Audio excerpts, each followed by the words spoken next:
s'agit d'une opération de 18 logements. Il y a en fait 12 logements neufs et 6 logements en réhabilitation. L'enjeu majeur, c'est qu'on est sur 2 rues extrêmement bruyantes de Paris, mais à l'inverse, c'est sur ces 2 rues qu'on prend la lumière. Et donc il s'agissait de travailler sur les logements de manière à pouvoir conserver la lumière extérieure et les vues sur le boulevard, et en même temps pouvoir être au calme. Et donc tout le travail était de créer une intériorité sans se détacher complètement des façades extérieures.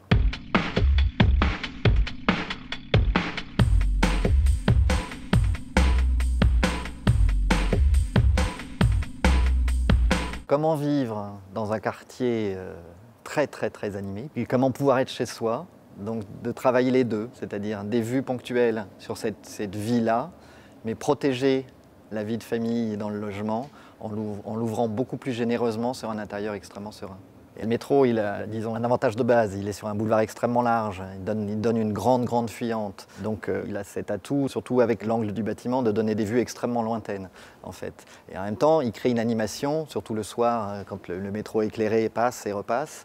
Et donc on a fait ce travail sur les fenêtres, sur un séquençage de fenêtres. On a des séjours en angle qui se retrouvent avec 3 ou 4 fenêtres. Et donc on a ce passage, ce tireté de lumière qui passe. Voilà, donc c'était une sorte de dialogue entre le métro et les habitants.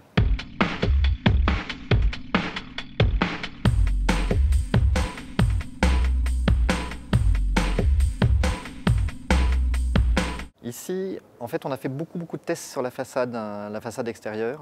D'abord, le béton matricé n'a pas été le premier choix. On est d'abord parti sur de la brique, parce qu'il y en a pas mal dans le quartier autour.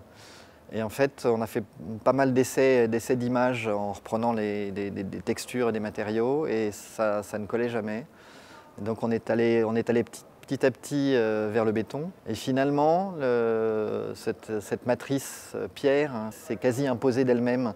Ça devenait quelque chose d'évident sur le bâtiment. On est quasi sur une falaise calcaire. En plus, ça renvoie, disons, à l'enduit parisien. Et une chose aussi assez importante ici, c'est que la nouvelle réglementation thermique oblige la majorité des bâtiments à être isolés par l'extérieur, et donc on finit avec des façades en quincaillerie la plupart du temps. Ce qui est là pour le coup un changement énorme de physionomie de la ville. Et pour nous, en l'occurrence ici, c'était important d'avoir de vrais murs en façade. Et on peut avoir des bonnes performances thermiques en isolant toujours par l'intérieur, et du coup en ayant de vrais murs à l'extérieur.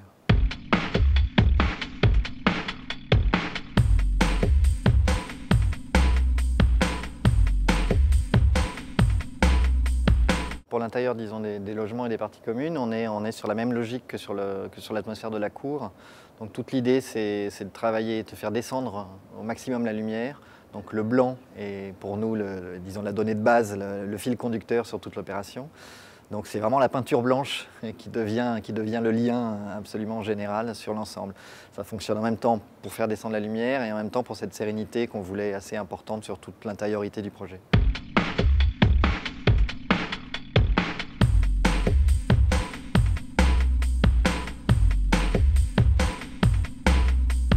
Disons que pour le premier aspect du bâtiment, donc ces façades extérieures, c'est la présence et la singularité. Et que pour, disons, le reste du projet, et plutôt la partie habitée du projet, serait plutôt sérénité et minimalisme blanc.